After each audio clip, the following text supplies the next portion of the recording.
Hi, everybody. Today is Thursday, June 19th, 2025, and our friend Alex Krainer is back with us. Welcome back, Alex. Thank you for having me, Nima. Good to be with you again today. Netanyahu finally, he achieved what he wanted for such a long time, attacking Iran. And the attack was somehow surprising for Iranian commanders, leadership, because they were negotiating with the United States. They were supposed to negotiate on Sunday. But before Sunday, the Israeli forces attacked Iran, and together with other intelligence from other countries, CIA, MI6, I don't know. How did you find the way they attack? Is somehow a combination of what has happened in Russia and with the leadership in Hezbollah, in Lebanon with Hezbollah, decapitation and the drone attack, as we saw in both attacks. Well, the Israeli attack came on Friday the 13th last week, right? And it was. I think that the nature of the attack was a surprise for the Iranians, and the timing of the attack was surprise. So it was partially successful. I think that the Israelis, they have a good intelligence network themselves, and I think that they also have extensive support from other Western intelligence agencies, as well as uh, other agencies like IAEA. So they were able to target Iranian leadership, and they were partly successful in that. But the decapitations, Hezbollah style, didn't quite work out that way. And so, Israel's gambit is to open the fifth or the sixth front in their war against everybody. And the craziness of that gambit is that it's practically a suicidal mission, uh, unless they can bring the United States and everybody else on board to try to finish off Iran for them. I don't know that they can be successful in this because, the United States, for all their supposed military power, they spent 20 years in Afghanistan trying to keep the Taliban from power. And after 20 years, they failed, and they had to withdraw in a humiliating way. Then they ran this operation Prosperity Guardian in the Red Sea, trying to defeat the Ansar Allah in Yemen.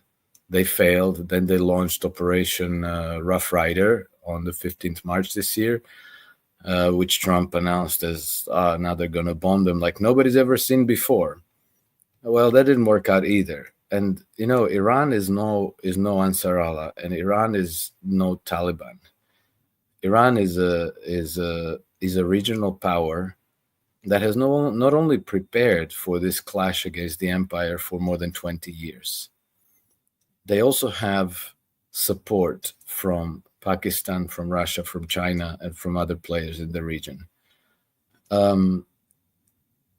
United States can bring their carrier strike groups and their destroyers, but everybody knows now that they have limited assets on those, limited ammunition, limited number of missiles on those ships. Once they fire them off, then what?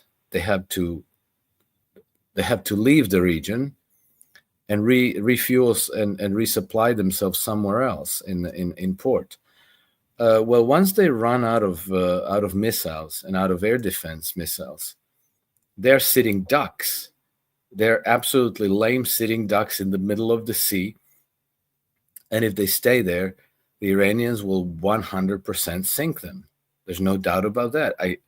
I would be surprised, maybe Trump doesn't appreciate that, but I would be surprised if there's anybody in the Pentagon that doesn't appreciate that. So the whole gambit that Trump is now apparently pursuing is so staggeringly idiotic that I always have to, think back and say they can't possibly be this stupid. There's got to be something else to it, I don't know. We'll find out.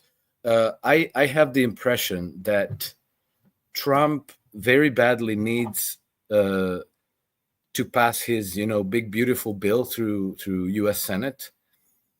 That is coming, I think, on the 4th of July. And I think that the odds of him passing that bill through the Senate are much increased if he is running the pro-Zionist side. And I think we won't really know his true intentions until that time, or unless we see the United States actually going for an attack. But if that happens, if he orders an attack on Iran, there's going to be a mutiny in the United States. There's going to be resignations from his administration. Servicemen in U.S. military might decline to follow their orders.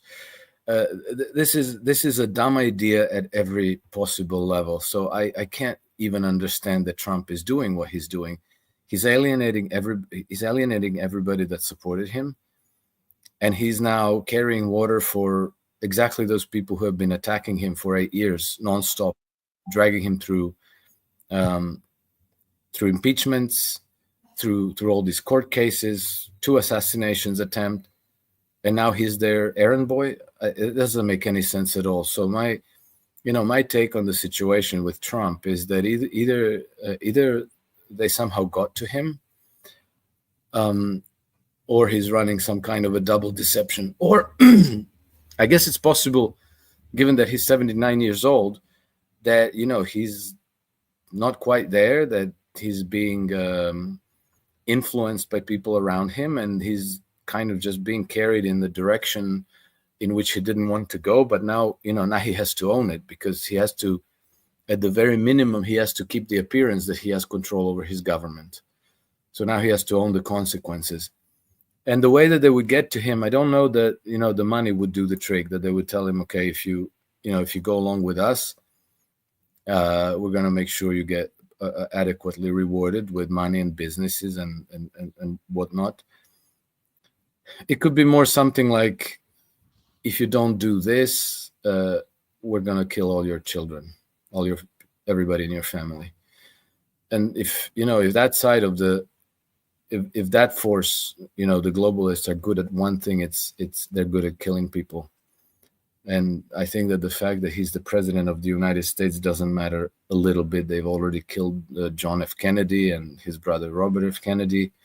Killing people is never a big important obstacle for them. So I think we're going to find out. Attacking Iran will be suicidal. It's going to have consequences not only on United States internal politics and on further deterioration of their military, a very, very significant deterioration of their military. It will also have consequences on the region, because I don't know if General al-Sisi in Egypt can hold back Egyptians and Egyptian troops from joining. It could mean an overthrow of General Sisi. There could be a social uprising and a revolution in Jordan. Civil war in Syria is already quite likely to happen in the near future, and then this whole Turkish Israeli gambit might end up overturned back. And then who knows what happens in Turkey? The Turkish people are very, very strongly against Israel, and Erdogan's phony fulminating against Israel while he is supplying them oil, while he's helped the Israeli by overthrowing Bashar al-Assad, which was a massive score for the Israeli, and by helping Western powers take down Iranian missiles launched at Israel. His whole shtick is wearing thin, and the Turkish people could at some point rise up and overthrow his regime as well. So there's very, very massive downside risks for the United States getting involved against Iran, and I don't quite see what they stand to gain that they couldn't gain by peaceful means. The whole story about the whole story about the Iranian nuclear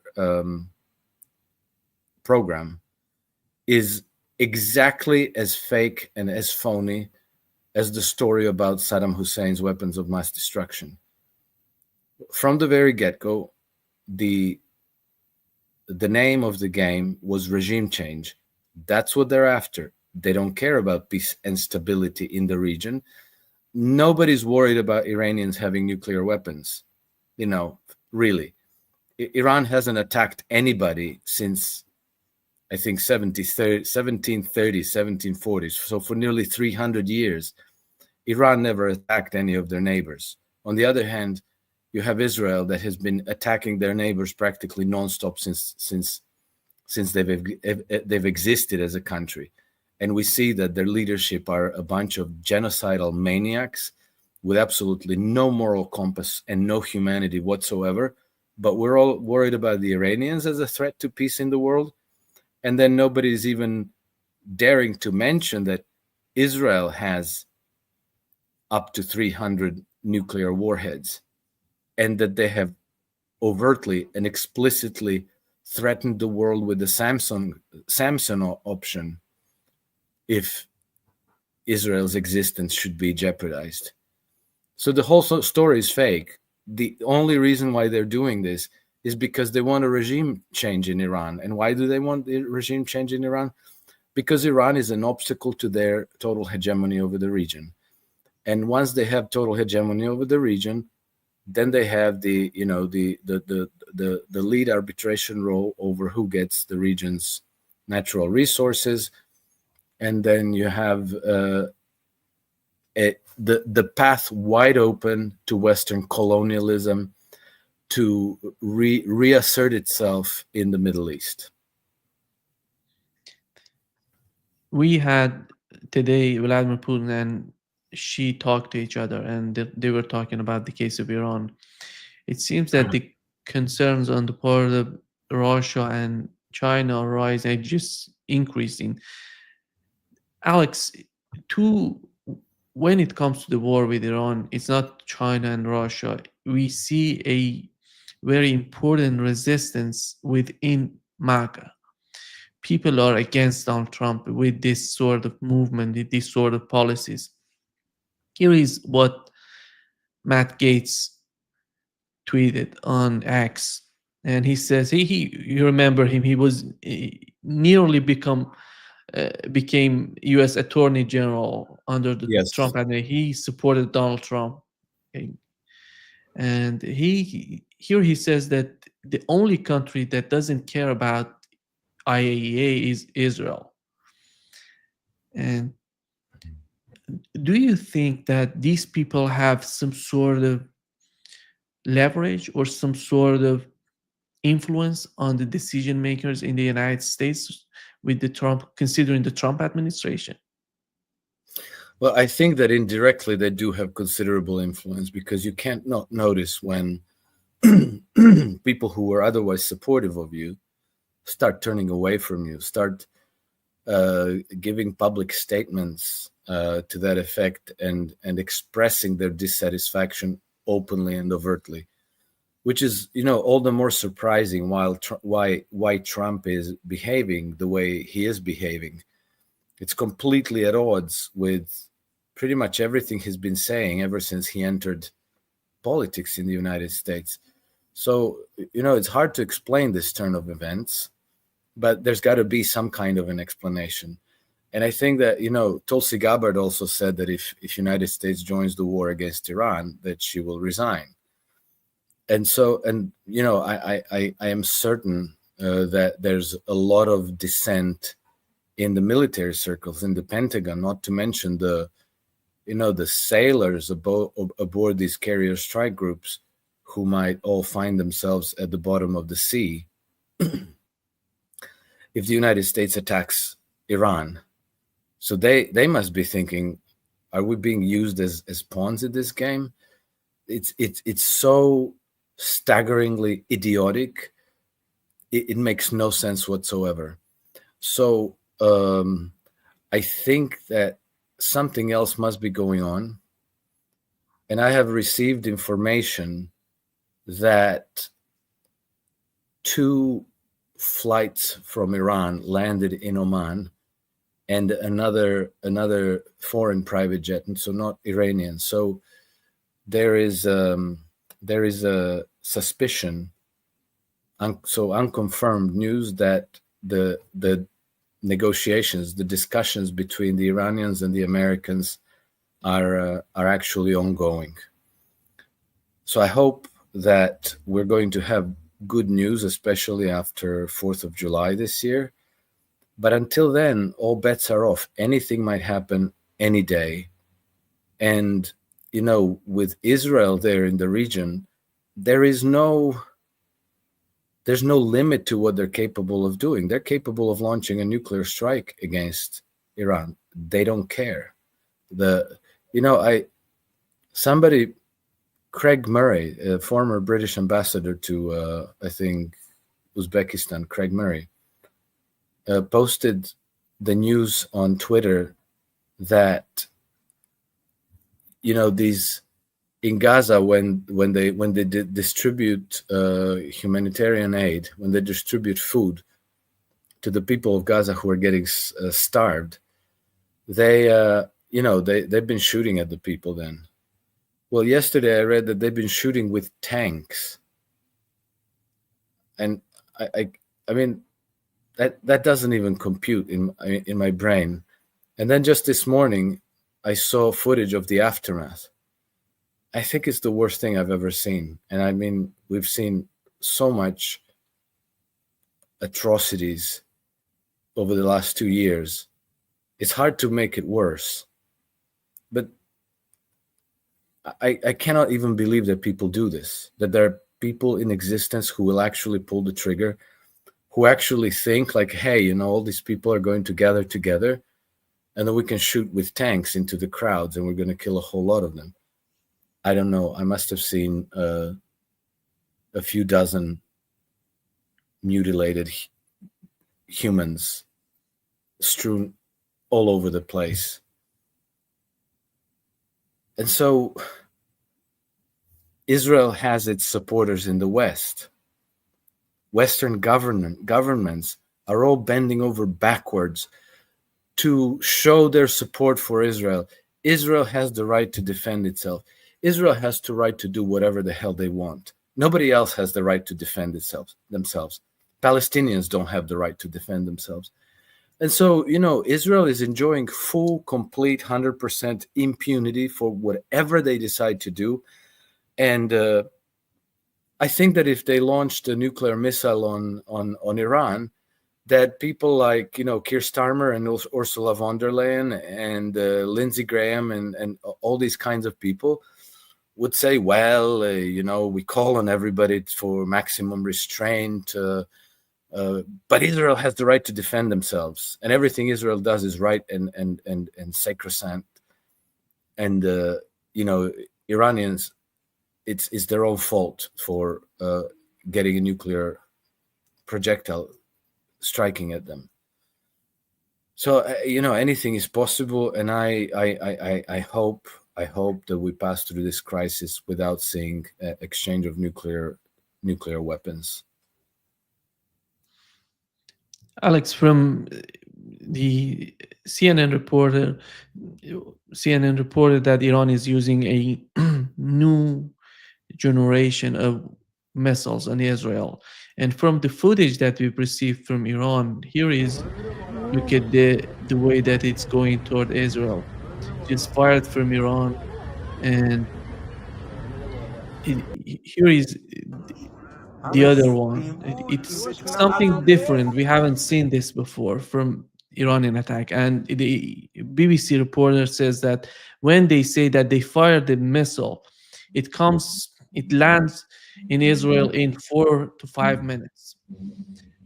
Oh. And Washington Post reported that Israel is not capable of this war of attrition. If they continue this war, they gonna run out of ammunition run out of the missiles they need for their air defense system. I think Donald Trump is putting himself in a position that nobody, no president before did it. And because he gave the green light to Netanyahu to do this, I don't know if he wanted to achieve some sort of leverage, because Netanyahu is just destroying everything. Look at what's happening. You look at the building in Tel Aviv, in Haifa. It's the scenes somehow look like what has happened in Gaza. They're just destroying the whole building. How do you see Israeli capability as war as this war goes on? Israel already at the beginning of the war in Gaza, the genocide, not really the war.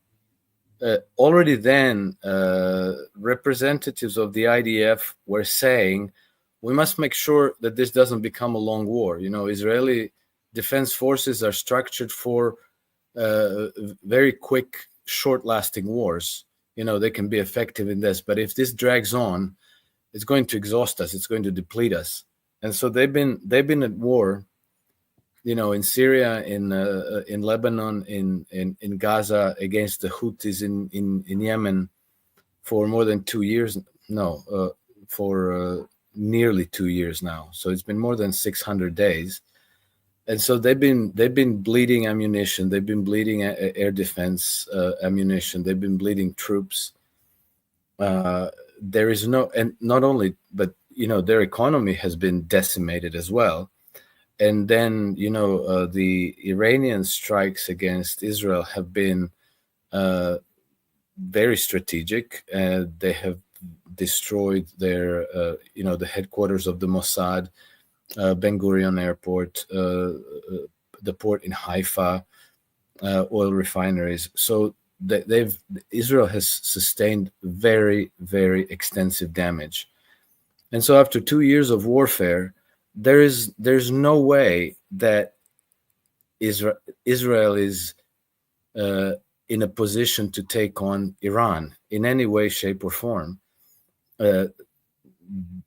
Even attacking Hezbollah was extremely risky for them. And, the IDF themselves, IDF veteran generals and a group of, defense experts in Israel produced an extensive 100-page report that they submitted to the Netanyahu government saying that going to war against Hezbollah would be suicidal. Okay, well, situation has changed. They were able to assassinate the leadership of Hezbollah. They've been able to overthrow the regime in Damascus thanks to Erdogan and the Turkish deep state. And so now, at least from that point of view, they are in a, let's say, slightly less vulnerable position. But I think it's not, this problem didn't go away. They just took care of it for the time being. But everywhere they're still bleeding losses in Gaza, in Syria. Yemen is still lobbing a missile here and a missile there. And we don't know what might happen if a civil war breaks out in Syria.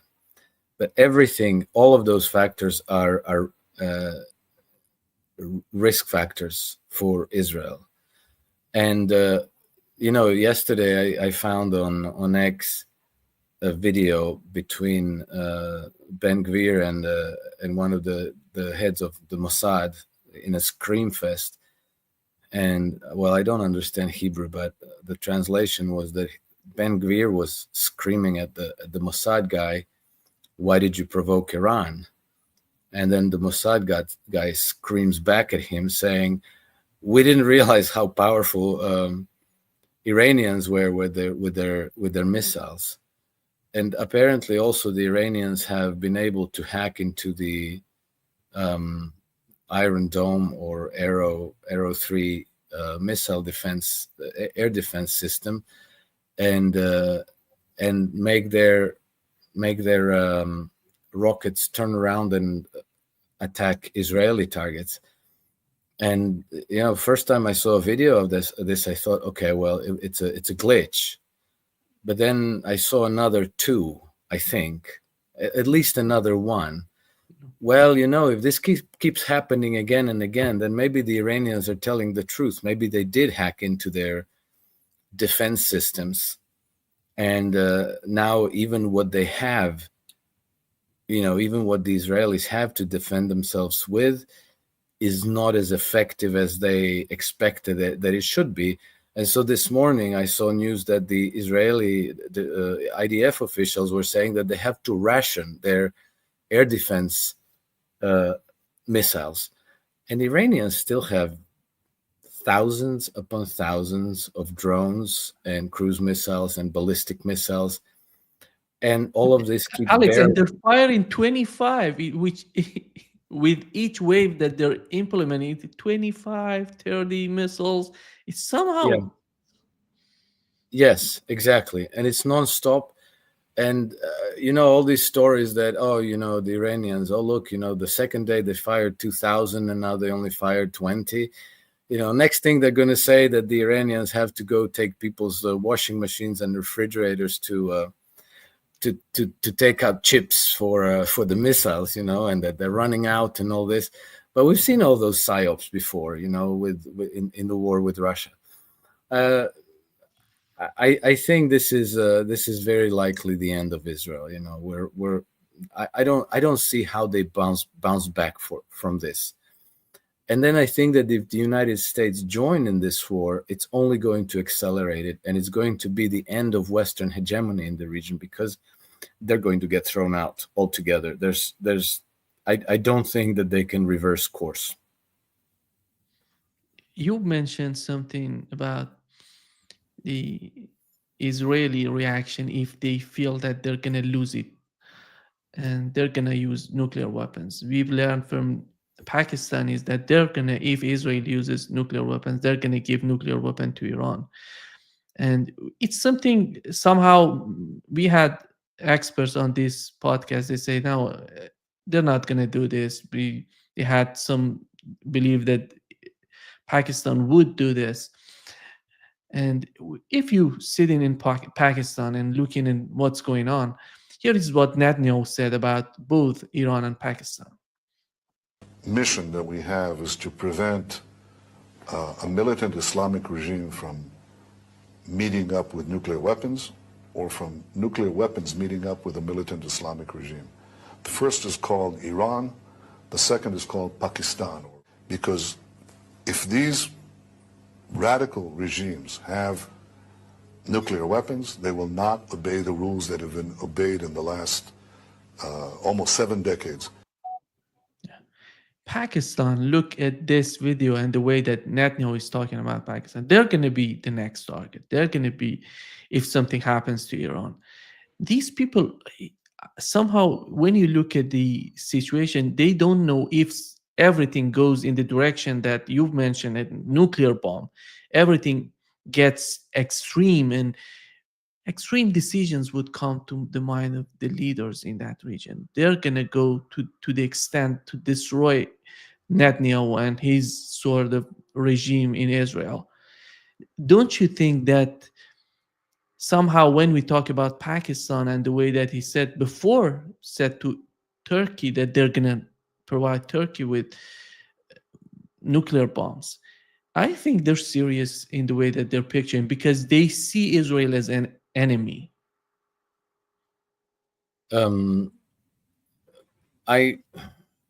I think so. I only wonder, because you couldn't drop a nuke on Israel and not kill hundreds of thousands of Palestinians as well. But it doesn't make a lot of sense. You're going to be ending up killing a lot of innocent people. I think that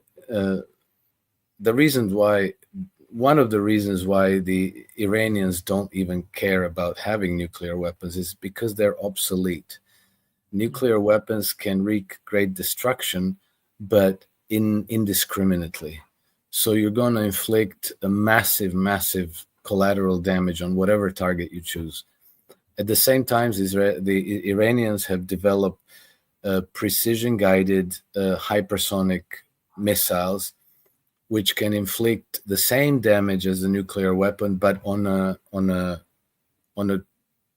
precisely chosen target. So you can take out, let's say, the headquarters of the Mossad without killing a lot of civilians in the city, which is what the Iranians have done now.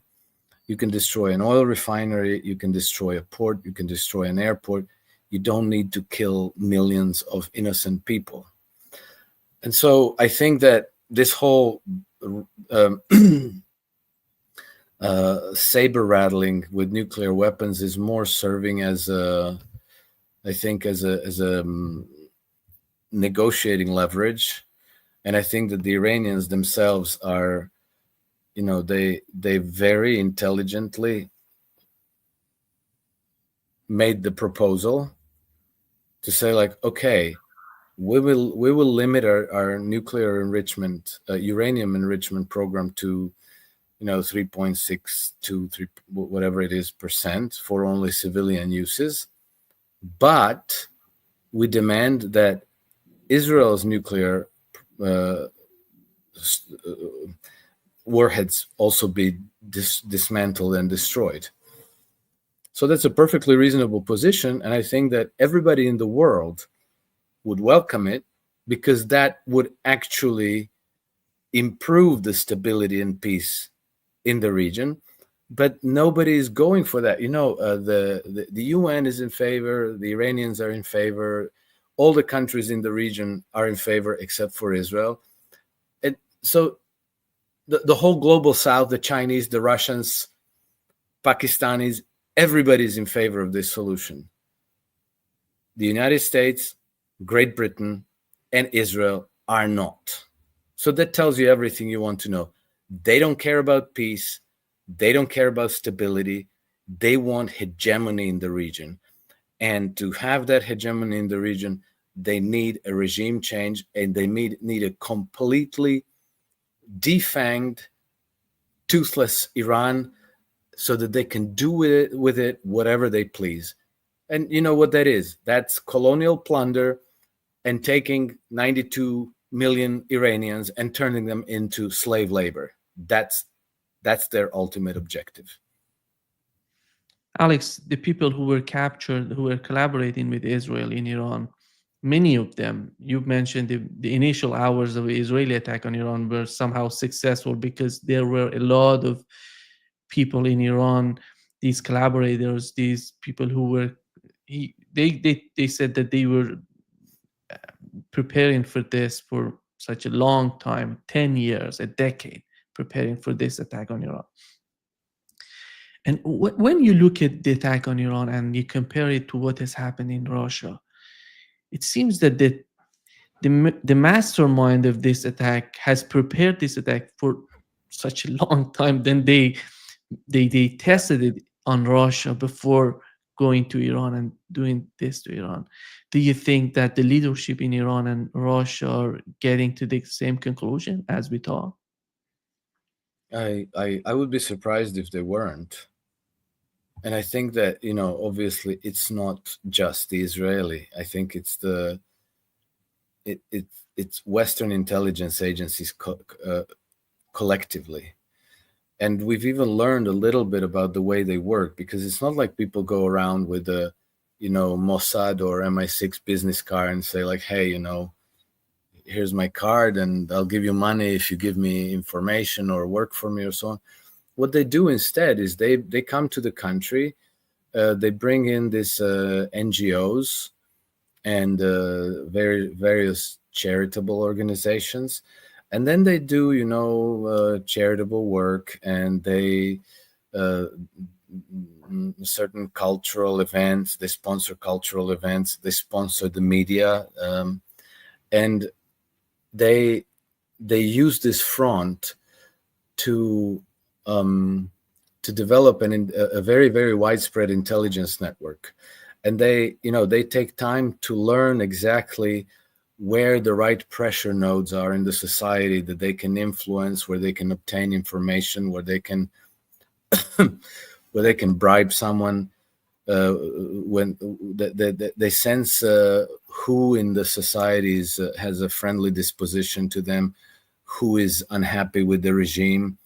And then, very often these people don't necessarily even know that they are working for, ultimately, MI6 and the British Foreign Office. They think that they're working with these helpful Westerners who want to, bring progress, women's rights, or whatever. And so they cooperate and provide information that the intelligence services then can reconstruct into actionable, effectively actionable information for them. And this is, this is something that the British have perfected now for centuries, this type of intelligent work, and they're very effective in it. Just to put a concrete example on this, we had, for example, we had an exchange of communications between the British representatives in Syria, or in charge of Syria, with the Obama administration. And so the man who was communicating from the British side was a man named Jonathan Powell. And Jonathan Powell was the chief of staff to Tony Blair while he was prime minister.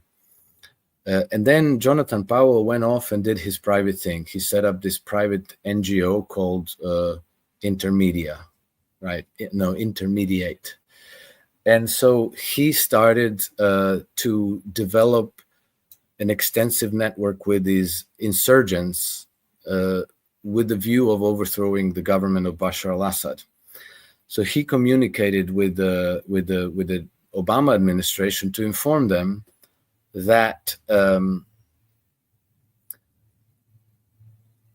they have developed this network, that they're working with the insurgency, and the man he was communicating with was Jake Sullivan. And Jake Sullivan was then informing Hillary Clinton, that's the famous email, hey, in Syria, Al-Qaeda is on our side. That's where he got the information from. Jonathan Powell, who was Tony Blair's chief of staff, communicating with Jake Sullivan to inform Hillary Clinton that, hey, we got this covered.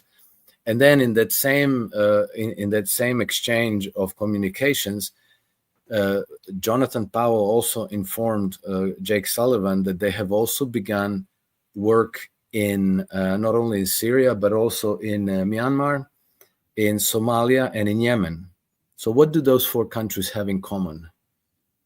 All four have been at the receiving end of terrorist attacks, of extremist movements, sabotage, assassinations, civil wars, and mass death. And just in Syria, between 2012 and now, there's been 1 million victims. And now these very same networks, just to give you where this could go, are very active in the government of Bosnia and Herzegovina, in the Balkans. And the RUSI think tank, Royal United Services Institute, have pretty much designated Bosnia and Herzegovina, the Balkans, as the next front in the West's war against Russia. And so, now in Bosnia is crawling with British assets, with their NGOs, with their charitable organizations, special forces, UN soldiers, what have you. And they're all doing all this work. So, if tomorrow you get some kind of attack where the key people were suddenly taken out with like a rocket straight through their bedroom windows, that's how that information comes to the people who pull the triggers.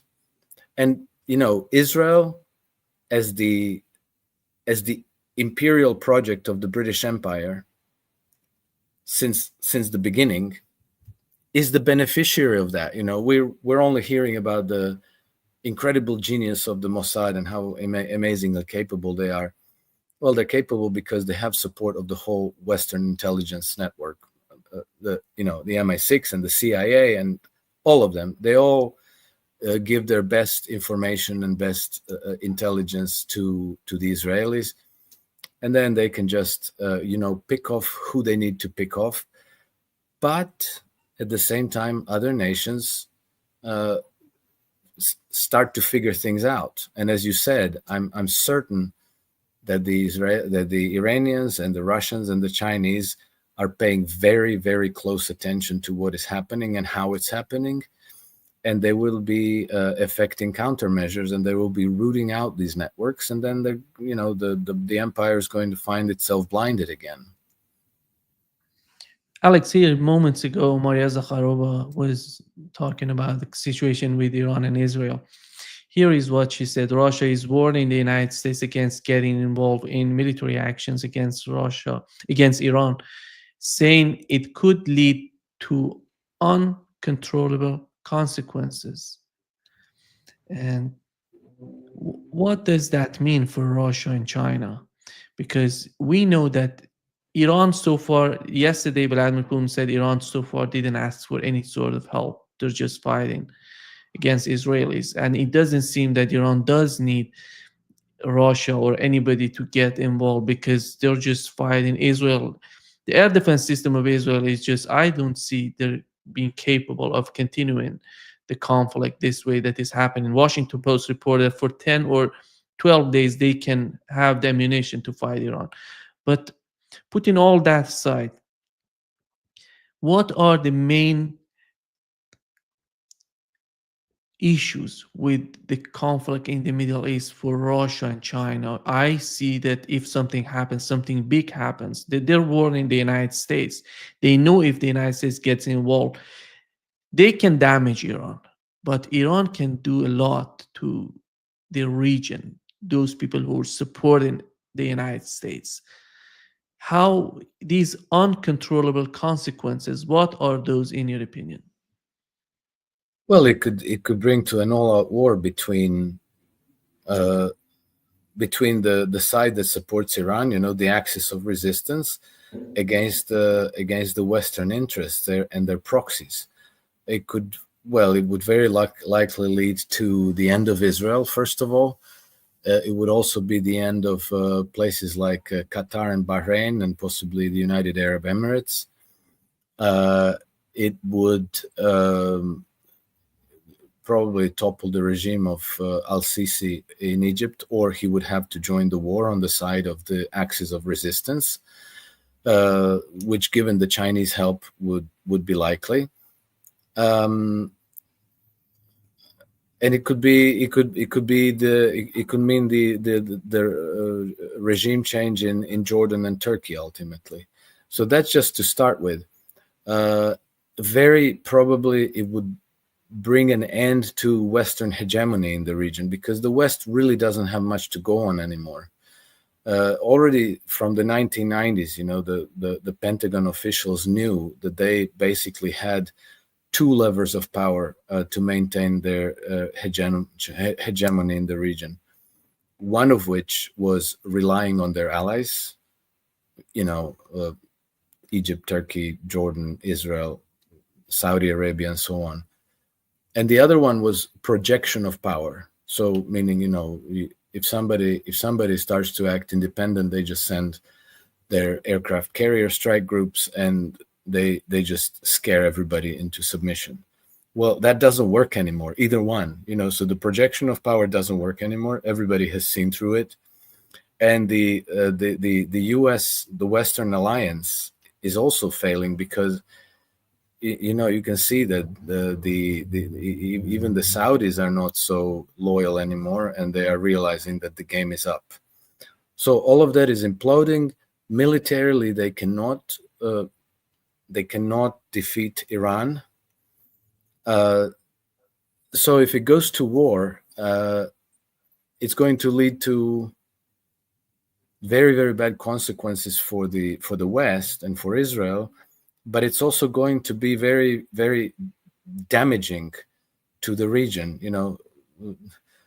Economic destruction, casualties, possible nuclear fallout, and so forth. So it's best avoided. But when we talk about what the game is from the Russian and Chinese side, I think it's, well, obviously Iran is a very important node in the Belt and Road Initiative.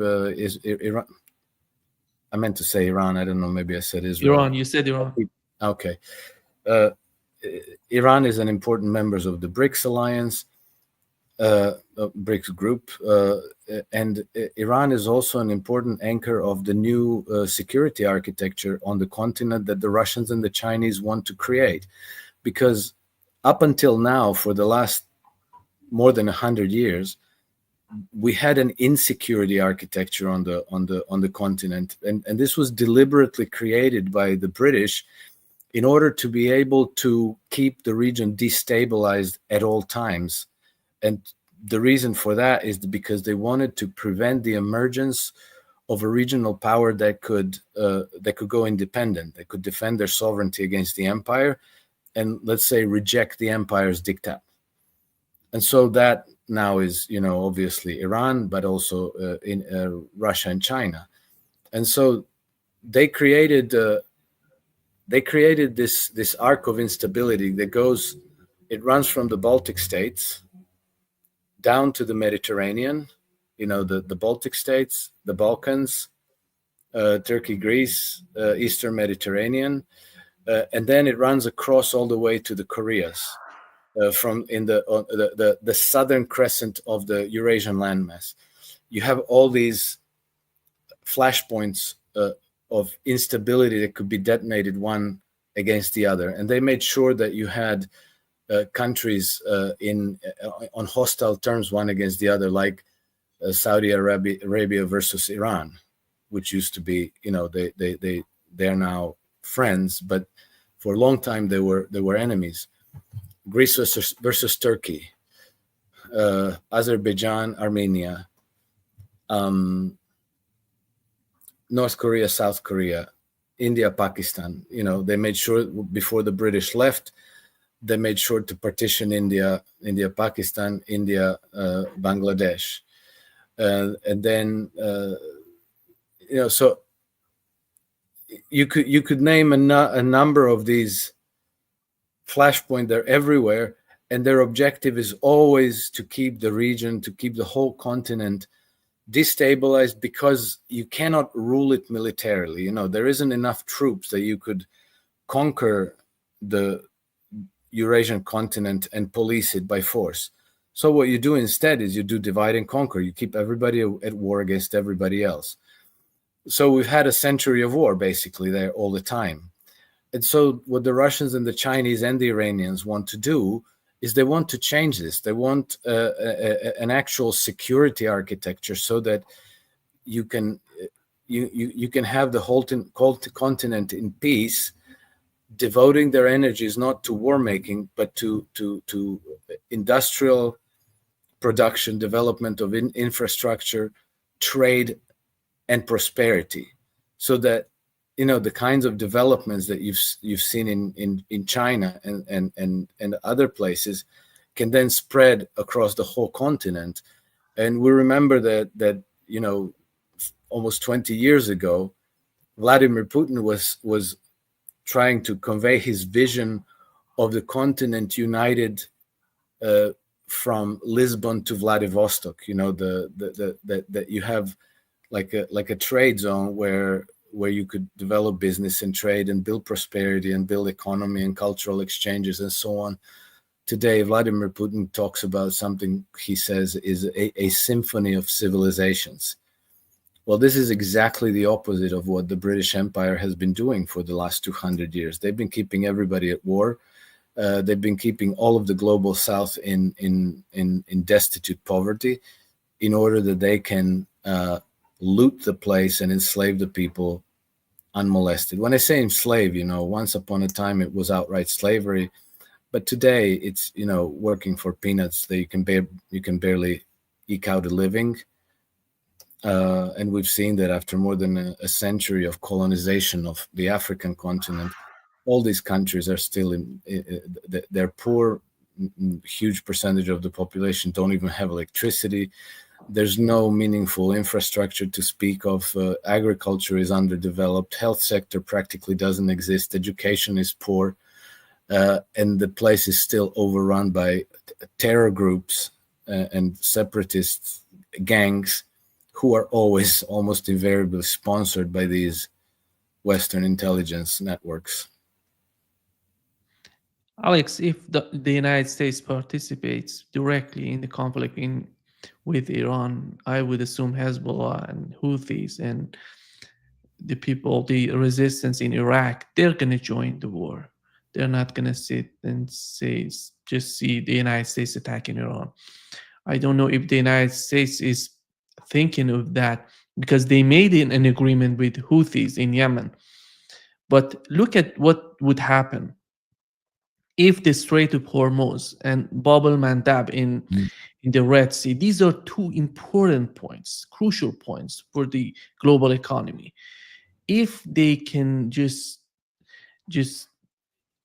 put an end to this sort of communication that is happening and in these two important points, how is that going to influence the United States economically? The Strait of Hormuz, Bab el-Mandab, can we understand that? Or maybe Europeans would be influenced by that a lot more than the United States. But it's something, when you talk about the United States, people say that the United States has somehow can provide everything they need within the country. But the economy doesn't work that way. The economy is a network. If something happens to the network, everyone would be influenced by that sort of clash or some sort of problem that is happening within the system. And how do you see the future of these two, this conflict, considering the Bab el-Mandab and Strait of Hormuz? It would be hugely destabilizing for Western economies in general. United States, Britain, and Western Europe, and probably Japan as well. One thing that you could, if you shut off the traffic of oil from the Persian Gulf, I think that you could see oil prices skyrocket into triple digits. And who knows? It could be $100. It could be more than $100. It could be $200. Nobody can predict, right? Very likely would see a spike in interest rates, a sharp spike in the interest rates, which are already high, which means that you would have a collapse of the prices of treasury bonds. This is the single most, the market for the U.S. 10-year treasury treasury note is by far the most important market in the world, because the price on that defines pretty much everything else downstream. So you would have the collapse in price of the U.S. treasury instruments, which on the other hand, they represent collateral for a lot of financial institutions. So you would have a collapse in the value of their collateral. So you might that they would have to revamp the whole repo market, like back in 2019. It would be an economic Armageddon, very likely, and the rise in the oil price, you would end up having very high levels of inflation.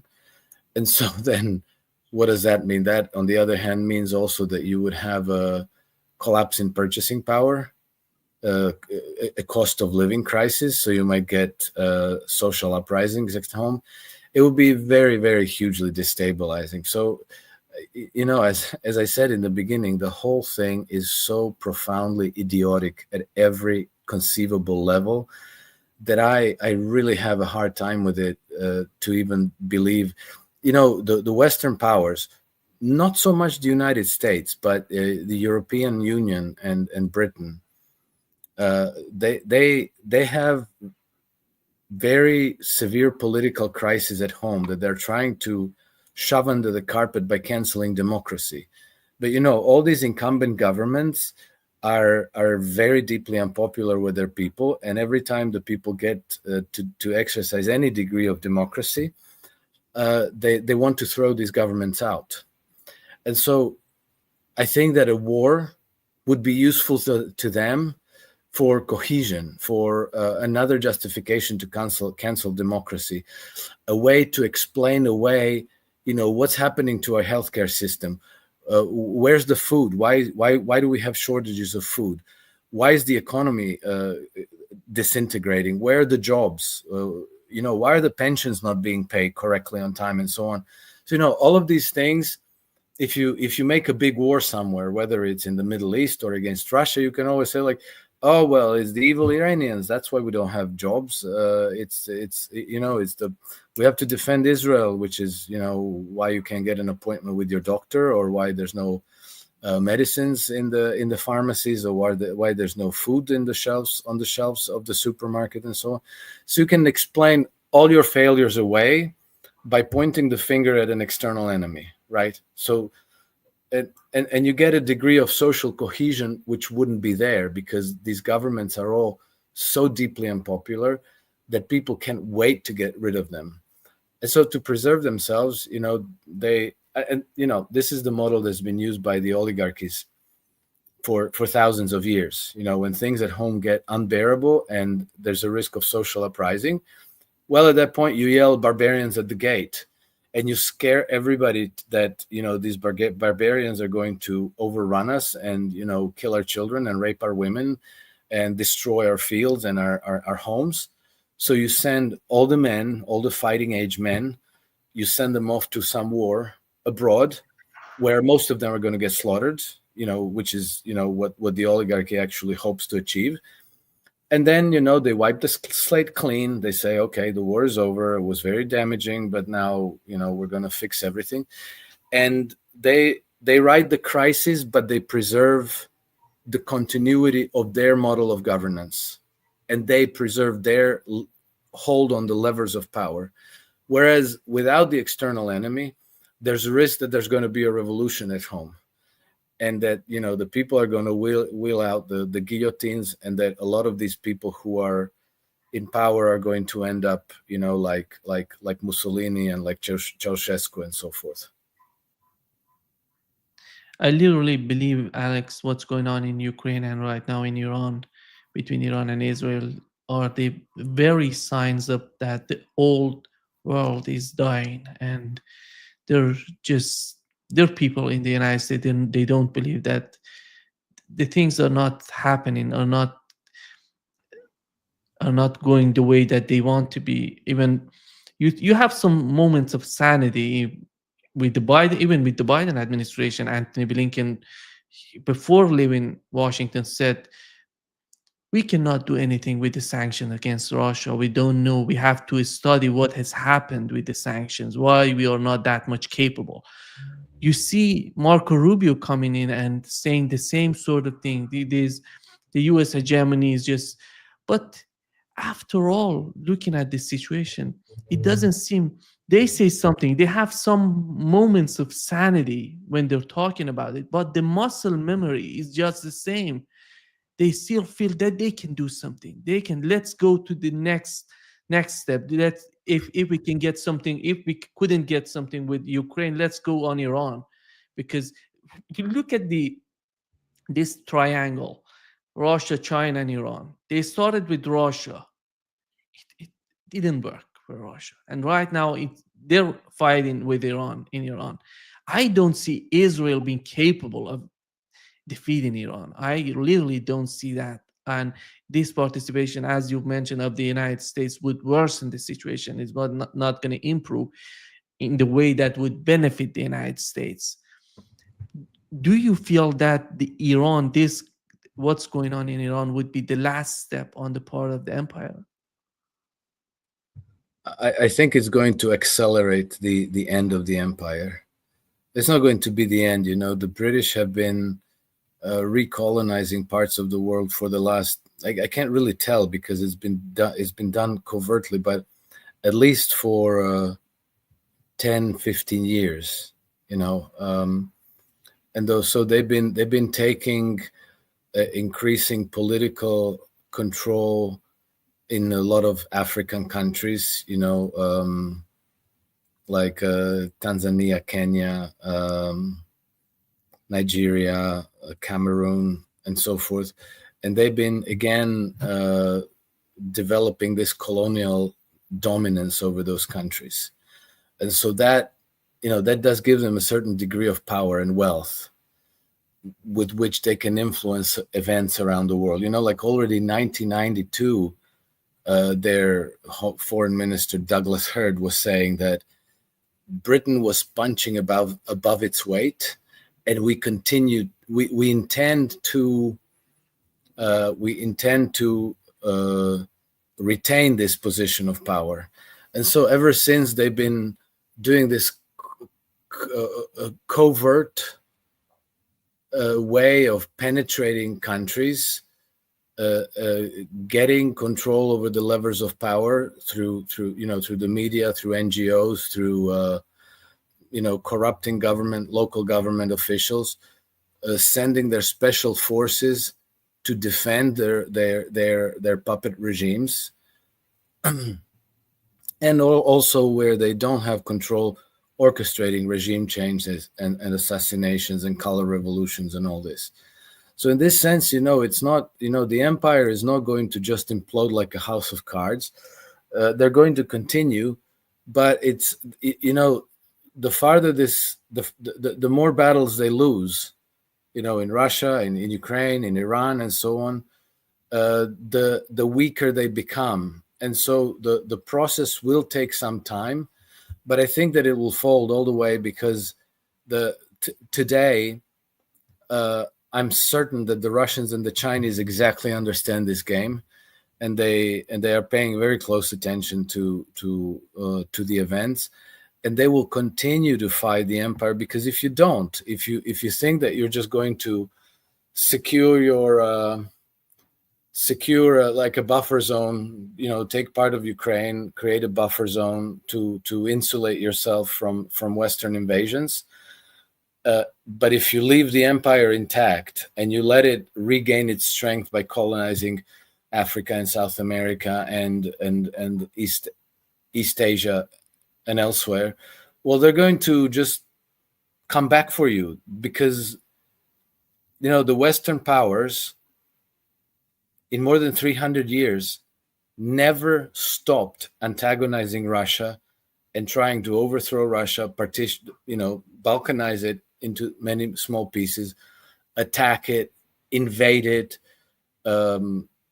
inflict terror attacks, sabotage, proxy wars all along the Russian southern and western border. So that's going to continue indefinitely. They never gave up, and they never will. So, if you want peace, if you want to secure a long-lasting peace, you're going to have to figure out a way to quarantine this British imperial system. And that means that you have to disenfranchise them everywhere. Eventually, you're going to have to put their offshore centers out of commission. You're going to have to put them outside of the law.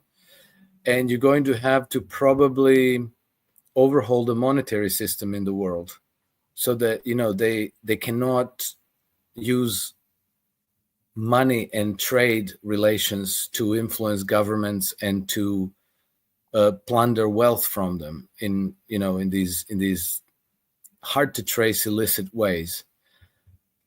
And then you can basically insulate the parasite and extract them. And then, Britain becomes an independent island nation that goes back to minding its own business and having, let's say, friendly and constructive relations with other governments and countries, rather than having an exclusively predatory relationship with everybody else in the world. Many people may not know Iran, because we were talking about breaking Russia into federations. If you remember, when the conflict in Ukraine started, right now in Iran, there was an article in Jerusalem Post talking about they want to break Iran in different parts, different oblasts, Turkish, Kurdish, Baluchis, and go ahead. And many people in the West don't understand the diversity of these people in Iran. We have all of these. It's almost a rainbow of cultures in Iran. We have the same culture, but a rainbow of different groups coming together, because it's an ancient land. It's not something new. And we have Jews, Christians, Muslims, Zoroastrians, all living together for many years, for many years, For centuries. yeah, for I mean, centuries. Jews have been there since what, 3,000 years practically, unmolested, second largest Jewish community in the Middle East. And at the same time, people like Benjamin Netanyahu are trying to persuade everybody in the West that the Iranians want to create a second Holocaust, which is so completely idiotic. But that man doesn't even speak without lying. So I don't even know why anybody listens to him at all. But yes, you're right. The wet dream of the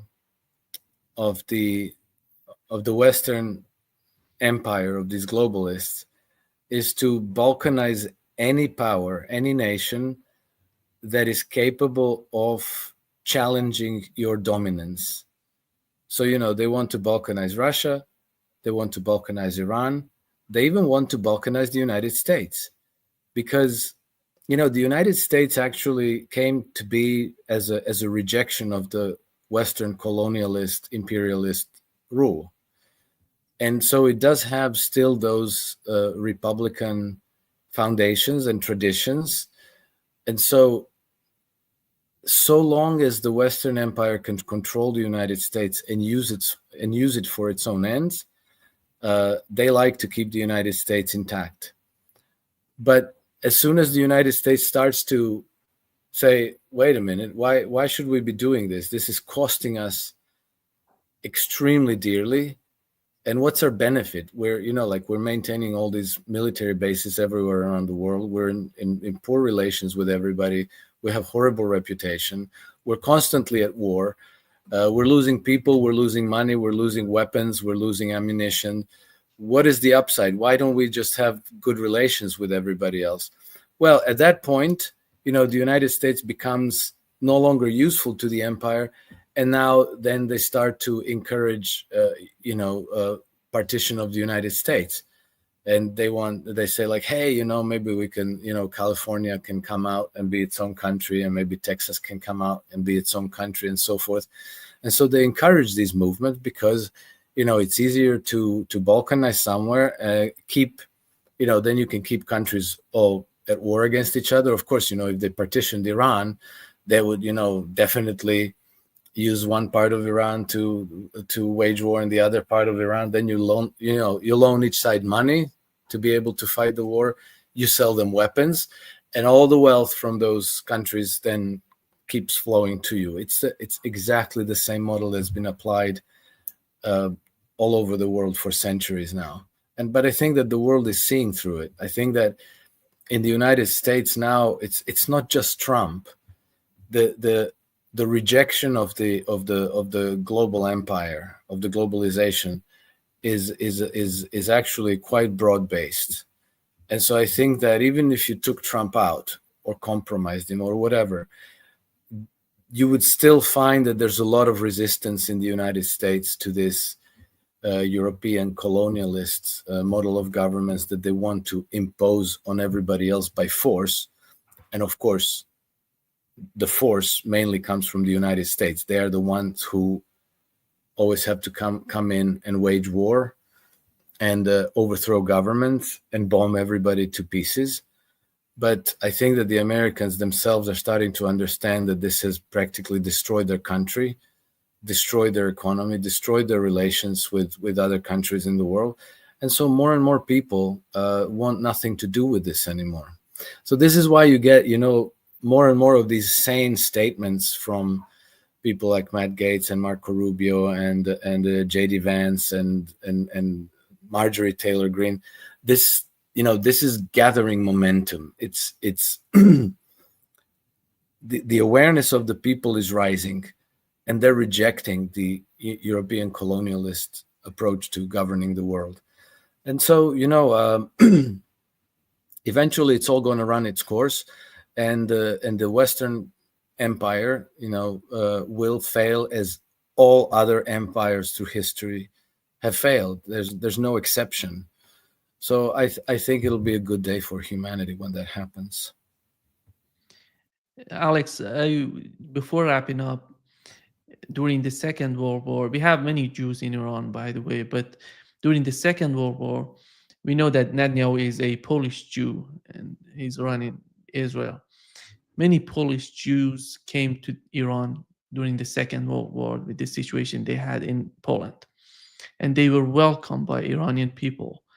And many people may not remember these, we're not told that this happened, but I don't know if those people are alive in Poland or their children, they remember what has happened. The Iranian people, when we talk about the Iranian, there's so much, I don't know if you have to go to Iran to understand the society, the culture, the sort of kindness of these people. They don't want to harm anybody. They don't hate Jews because Jews are part of the Iranian society. And the way that Netanyahu is trying to picture Iran is somehow unbelievable. And I wanted to mention that because many people are saying that, the other day I was talking with one of these Brazilian doctors that I was talking with. He said, "Do you have Jews and Christians in Iran?" And yeah. There are a lot of Jews and Christians in Iran for such a long time. These people don't understand. They want to make a war between different religions. But it's not that.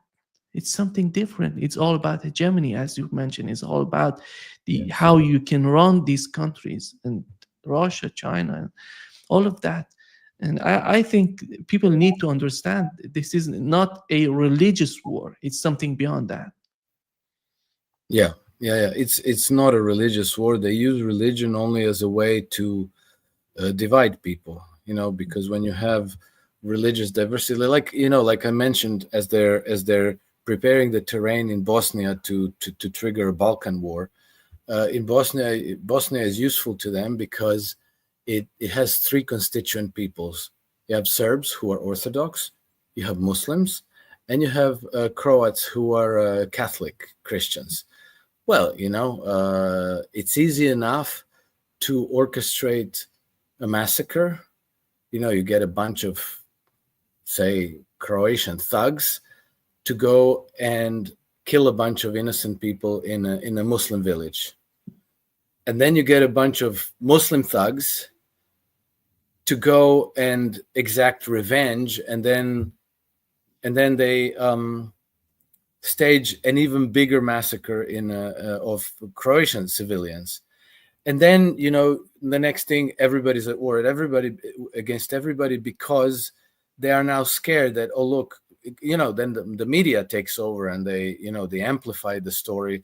It's done deliberately in a very loud and obvious way so that everybody knows. Everybody has heard that, oh, these Croatians have massacred a bunch of Muslims, and oh, these Muslims have massacred a bunch of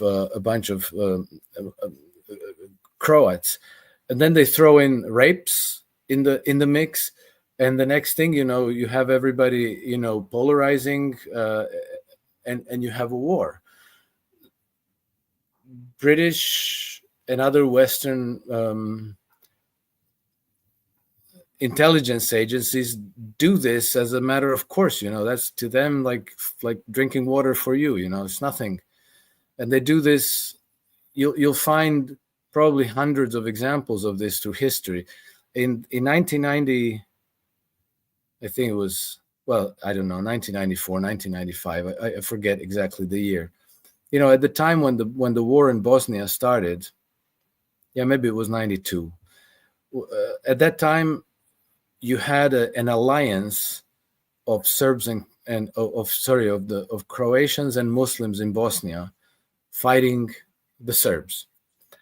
And then, somebody somewhere decided that was not a good situation. So they wanted to break up the alliance between the Serbs and the Croats, between the Croats and the Muslims, I'm sorry. And so this is exactly what they did. First they staged a massacre of Croatian civilians in a Croatian village, which was attributed to Muslim units. And then after that, they staged a massacre of Muslims in a Muslim village by the Croatians. As we later found out, the whole thing was orchestrated by British special forces. But it did break up the alliance between Croats and Muslims, and now you had everybody against everybody. Croats against Muslims and the Serbs, Muslims against Croats and the Serbs, and Serbs against Muslims and the. So it was a large bloodletting, and they've done it in Syria, they've done it in Yemen, they've done it all over the place, everywhere, and they keep doing it. Yeah. Thank you so much, Alex, for being with us today. Great Thank pleasure. You, Nima. Always a pleasure. Thank you. Bye-bye. Bye-bye.